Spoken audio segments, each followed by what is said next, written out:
प्रेम में कोई शर्त नहीं होती। जहां शर्त है वहां प्रेम है ही नहीं। प्रीति की कोई शर्त नहीं, मीरा की कोई गोविंद से शर्त नहीं। मीरा तो कृष्ण से कृष्ण को भी नहीं पाना चाहिए।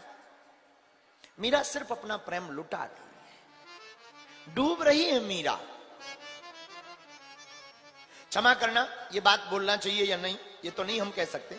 आप लोग भी बहुत ज्ञानी लोग हैं, बहुत समर्पित लोग हैं, लेकिन कई बार हमें लगने लगता है कि बहुत से लोग हमारी कथा में इसलिए आते हैं कि कोई कारण होता है। कारण सिर्फ इतना होता है कि हम जाएंगे, शायद हमारे प्रश्न का उत्तर मिल जाएगा, या गुरुजी हमको मिल जाएंगे, या गुरुजी हमको देख लेंगे, या गुरुजी हमसे बात कर लेंगे। तो हम तुमसे प्रार्थना करें, अगर तुम्हारी भक्ति इस कारण से है तो बहुत ही छोटी और निम्न स्तर की आपकी भक्ति।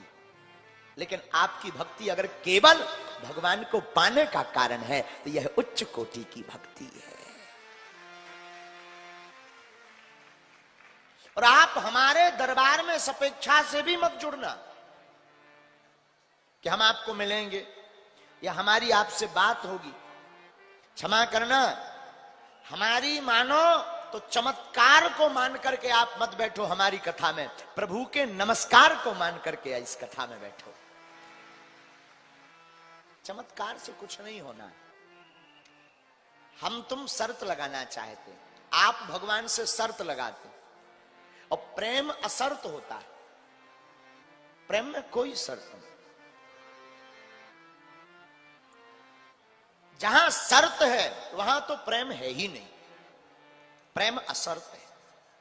हम लोग भगवान को भी भजते हैं तो शर्त में, हे हनुमान जी हमारी बिटिया की शादी हो जाए, 5 किलो लड्डू चढ़ाएंगे ठठरी के वाले। क्या हनुमान जी तुम्हारे लड्डू के भूखे हैं कि जब तुम्हारी बिटिया की वो शादी करवाएंगे तभी तुम लड्डू खवाओगे, तब हनुमान जी लड्डू खाएं? ये भी कोई बात? कई लोग हमारे पास भी आते, महाराज जी अब तो हम तभी आएंगे जब हमारा पर्चा बन जाएगा, नक कटा। कई लोग आते, गुरु जी अब तो हम बागेश्वर धाम तभी आएंगे जब हमारा काम सफल हो जाएगा। काम सफल नहीं होगा तो हम क्यों आएंगे ठटरी के बारे, हमने कौन तो इन्विटेशन कार्ड दो। माता क्षमा करना, आप अगर बागेश्वर धाम से किसी चमत्कार या किसी शर्त लगा करके जुड़े हो तो आप शायद घाटा खाओगे। यहां जुड़ना तो कोई शर्त में नहीं, प्रेम तो अशर्त में होता है। हमारे बालाजी से या ठाकुर जी से प्रेम बिना शर्त के करना।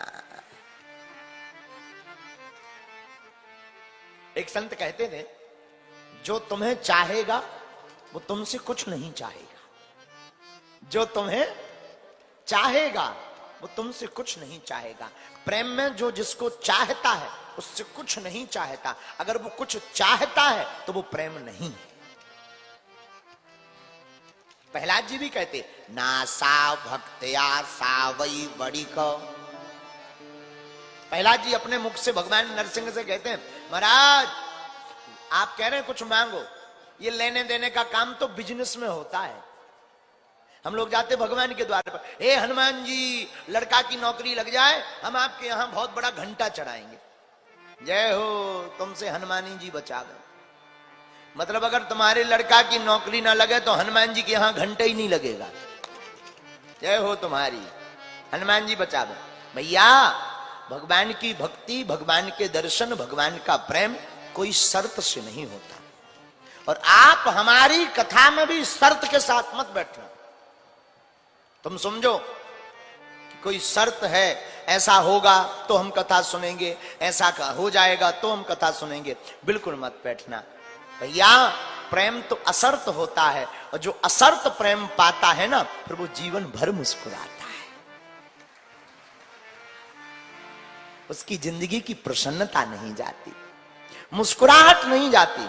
अगर आप चाहते हो कि हैप्पीनेस लाइफ आपकी रहे, मुस्कुराती हुई जिंदगी रहे, अगर आप चाहते हो तो हैप्पीनेस लाइफ अगर आप जीना चाहते हो तो मेरी प्रार्थना है, विदाउट रीजन आप लव करो परमात्मा से। बिना किसी कारण से परमात्मा से प्रेम करो। हमारे गोविंद से विदाउट रीजन, बागेश्वर धाम से भी आप जुड़ो, विदाउट रीजन जुड़ो। कोई आपका रीजन ना हो, कोई आपका शर्त ना हो, कोई आपकी अनुशंसा ना हो। वो दे दे तो धन्यवाद, ना दे तो डबल धन्यवाद। एक महात्मा की बात हमें बहुत याद आती है। इस बात से किसी गांव में एक बहुत बड़े महात्मा रहते थे, बहुत प्यारे महात्मा। उनके पास में ना एक शिष्य आया, गुरुजी गुरुजी गुरुजी हम आपको एक गाय देना चाहते हैं। हाँ हाँ ठीक है भैया दे दो। महात्मा को गाय दी। महात्मा बोले बड़ी भगवान की कृपा, अब तो ठाकुर जी को नित्य भोग लगेगा रबड़ी का, रोज बढ़िया खीर बनेगी, तस्मई बढ़ेगी, बढ़िया दही बनेगा, बड़ा आनंद आएगा। गुरुजी बड़े प्रसन्न, चेला भी बड़ा प्रसन्न। लेकिन एक दो महीने बाद ना जिस शिष्य ने गाय दी थी वो वापस ले गया। चेला मुंह लटका के खड़ा हो गया, गुरुजी अनर्थ हो गया। क्या अनर्थ हो गया? बढ़िया बढ़िया दूध निकल रहा था, बढ़िया रोज हम लोग रसमलाई पा रहे थे, रोज बढ़िया मक्खन खा रहे थे, घी खा रहे थे। वो जो चेला ने गाय दी थी वो बड़ा कंजूस निकला, वापस ले गया। महात्मा बोले भगवान की बड़ी कृपा। महाराज इसमें क्या कृपा? जब आई थी तब तो आप बड़ा प्रसन्न हो रहे थे, उसमें भी आप कह रहे थे भगवान की बड़ी कृपा, रबड़ी बनेगी, तस्मई बनेगी, दही होगा, दूध होगा, प्रसाद लगेगा, आनंद आएगा, रसमलाई बनेगी। अब गाय चली गई तो अब इसमें क्या कृपा है? महात्मा बोले भैया जब तक गाय माता थी ना तब तक भगवान की बड़ी कृपा, कम से कम प्रसाद लग रहा था। अब गाय माता चली गई तो और ठीक रहा, और बढ़िया रहा। बोले क्यों? बोले कम से कम गोबर उठाने का झंझट खत्म, भूसा की टेंशन फ्री। कौन उठाए गोबर, कौन व्यवस्था करे? इसका मतलब हैप्पीनेस लाइफ। इस सूत्र का मतलब है आप मुस्कुराते रहो। और अगर आप चाहते हो कि हम मुस्कुराते रहें, अगर आप चाहते हो कि आपकी जिंदगी में कोई सैड मोमेंट ना आवे, आप चाहते हो आपकी जिंदगी में कोई डिप्रेशन का मोमेंट ना आवे, आप चाहते हो कि आपकी जिंदगी में कोई स्ट्रेस लाइफ ना होवे, स्ट्रेस मोमेंट ना होवे, आज की कथा हमारी भगवान कृष्ण की सुन करके जाना, हमारे ठाकुर से सीख करके जाना। हमारे कन्हैया पूरी भागवत में सिर्फ मुस्कुराना सिखाते हैं। क्या सिखाते हैं? बोलो ना। हमारे ठाकुर जी सिर्फ मुस्कुराना सिखाते हैं। ठाकुर जी का अवतार कहां हुआ? बोलो ना, कहां हुआ? मथुरा में। भगवान ने जब अवतार लिया तब भी भगवान मुस्कुराए, लेकिन अवतार मथुरा में हुआ, बधैया कहां कभी? बोलो। गोकुल में, तब भी ठाकुर जी मुस्कुराए, लेकिन फिर भी गोकुल भी नहीं टिके वो, कुछ दिनों बाद वृंदावन आ गए, तब भी हमारे ठाकुर जी मुस्कुराए। अब वृंदावन में भी ज्यादा दिन नहीं टुके, 11 साल तक मात्र वृंदावन में रहे और फिर वृंदावन छोड़ करके मथुरा आ गए, तब भी हमारे ठाकुर जी यशोदा मैया से दूर हुए, तब भी ठाकुर जी गोपियों से दूर हुए, तब भी ठाकुर जी गोप ग्वालों से दूर हुए, तब भी ठाकुर जी मुस्कुराए।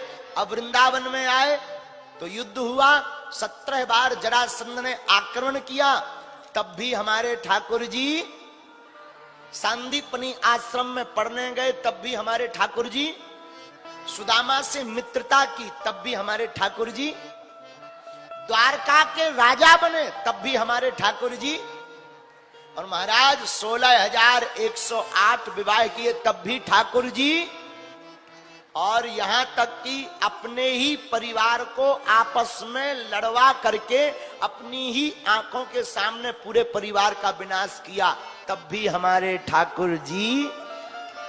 इसका मतलब क्या हुआ? भगवान कहना चाहते परिस्थितियां कोई भी हो, व्यक्ति को मुस्कुराना नहीं छोड़ना चाहिए, वही उत्कृष्ट व्यक्ति है। वही कौन है? अगर आप मुस्कुराती हुई जिंदगी को जीना चाहते हो ना, तो परमात्मा से प्रेम बिना शर्त के करो। प्रेम में कोई शर्त नहीं। 99% लोग भगवान की भक्ति शर्त लगा करके करते हैं। सिर्फ 1% लोग ऐसे हैं इस दुनिया में जिनकी कोई शर्त नहीं होती, वरना 99% लोग भगवान की भक्ति भी करते शर्त लगा करके। मैं 12वीं में पास हो जाऊं तो हनुमान चालीसा पढ़ूंगा, नक्कटा। ऐसा हो जाए तो हनुमान जी को भजूंगा, ऐसा हो जाए तो हनुमान जी को मानूंगा, तभी मैं बागेश्वर धाम जाऊंगा, हमारा ऐसा कर दें तभी बागेश्वर धाम को भजेंगे। हम तुमसे प्रार्थना करेंगे, सावधान, भगवान से बिना शर्त के जुड़ जाओ। अगर तुम बिना शर्त के जुड़ नहीं पा रहे तो अभी भी मौका है, मुड़ जाओ। कोई शर्त नहीं, भक्ति की कोई व्यापार नहीं, भक्ति भगवान की व्यापार नहीं है। लेने देने का काम तो बिजनेस में होता है कि तुम कुछ दो वो कुछ तुम्हें दे, तुम संपत्ति दो वो तुम्हें वस्तु दे। ये लेने देने का काम तो ना बिजनेस में होता, व्यापार में होता। भगवान की भक्ति तो एतवार है। भगवान की भक्ति में एतवार करो, व्यापार मत करो। मीरा का प्रेम भी अकारण है। हमारी मीरा अकारण प्रीति करती, कोई चाह नहीं। वो ये कहती नहीं कि मुझे तुम दर्शन दो, वो बताती है दरस बिन, दरस बिन दुख न लागे। मीरा कहती नहीं कि तुम दर्शन दो, वो बताती है कि मेरी दशा है ऐसी, मेरी आंखें दरस के बिना दुखने लगी। मुझे संसार में बड़ा धोखा दिया। मीरा को बहुत सताया, बहुत सताया साधु, थोड़ा मोड़ा नहीं, मीरा को बहुत सताया। मीरा जैसा कष्ट कोई नहीं पा सकता। आज के जमाने में कोई भगवान का भक्त होता इतना कष्ट पाता तो वो भगवान की भक्ति छोड़ देता। क्षमा करो, कौन कष्ट सहे? वो तो भगवान है नहीं ये भी कह देता। लेकिन धन्य है मेरी मीरा बाई। मीरा बाई को तो प्रत्येक गायन में, वादन में, नृत्य में, हर जगह सिर्फ गोविंद दिखाई पड़ता था। मीरा को तो हर जगह घनश्याम दिखाई पड़ती। मीरा हर पल श्याम के नजदीक रहती थी। और क्षमा करना, हम तुलना तो नहीं कर रहे, पर हम कह सकते हैं कि राधा के प्रेम में कृष्ण की उपस्थिति है हर पल, परंतु मीरा के प्रेम में तो कृष्ण की उपस्थिति भी नहीं है। फिर भी मीरा कहती है कि मेरा गोविंद सामने खड़ा, बिना उपस्थिति के। उसके बाद भी मीरा अपना प्रेम कम नहीं करती। उसके बाद भी मीरा अपने प्रेम को ठाकुर के रंग में लगाती है। जोधपुर की महारानी परम भक्ति मता माता मीरा, हमारी भक्ति मता माता मीरा का विवाह चित्तौड़ के राणा सांगा के सुपुत्र श्री भोजराज के साथ हुआ। जब इनका विवाह हुआ मीराबाई का ना, तो विवाह के समय मीराबाई के पिता ने बहुत सामान दिया, नए नए आभूषण दिए, बहुत से स्वर्ण चांदी के आभूषण दिए, बहुत से सुंदर स्वरूप में जो है सुंदर वस्तुएं दी, दासियां दी, दास दिए, बहुत से खिलौने भी दिए। लेकिन मीराबाई रोने लगी, आंखों में आंसू भर के कहती, पिताजी अब मैं क्या कहूं? पिता कहता, बेटा देख तू रो मत। मीराबाई की विह्वलता इतनी है कि जैसे कोई जन्म भर के लिए बिछुड़ता है ना, उसका शरीर अधीर हो जाता है। जैसे मां